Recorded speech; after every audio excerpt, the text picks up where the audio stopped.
Hello সবাইকে, আজ আমি তোমাদের সাথে আমার মেকআপ ক্লাসের একটা মেমোরেবল ডের গল্প শেয়ার করব। তো চলো ভিডিওটা লাস্ট অবধি তোমরা দেখতে থাকো। প্রথমেই আমরা গিয়ে বেলুন ফোলাতে শুরু করলাম। সরি, আমরা না, মানে আমি বাদে বাদবাকি সবাই বেলুন ফোলাচ্ছিল, কারণ আমি বেলুন ফোলাতে পারি না।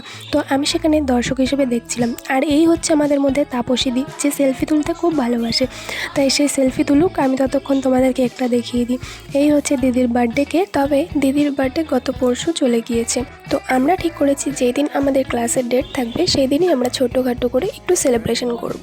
তো মাঝে মাঝে জানো তো, আমরা বড়রাও ছোটোদের মতো আচরণ করি, মানে মাঝে মাঝে সেগুলো করতে বেশ ভালোই লাগে, মন আনন্দে থাকে, সব কিছুই ভালো লাগে। তারপরে এই যে আমাদের মধ্যে প্রিয়াদি, যে সব কিছুর অ্যারেঞ্জমেন্ট করেছে, সেই সব কিছু গুছাচ্ছিল, আর আমরা সেখানে নিতান্তই দর্শকের মতো দেখছিলাম তো বসে বসে। আর এই হচ্ছে আমাদের দিদির ছেলে, তাকে বোঝানো হচ্ছিলো যে বেশি দুষ্টু করো না, এখানে চুপচাপ বসো, নাহলে কিন্তু বাবাকে ডাকবো। ও আসলে একটু বাবাকে ভয় পায়। যাই হোক, তারপরে দিদি চলে এসছে এবং তারপরেও আমরা আরেকজনের জন্য ওয়েট করছিলাম, কারণ আমরা ক্লাসের প্রত্যেকে যদি সেখানে উপস্থিত না থাকি ততক্ষণ অবধি কেকটা কাটা যাচ্ছিল না। তো সেই দিদি আসার পরে আমাদের কেকটা কাটা শুরু হয়ে গেল।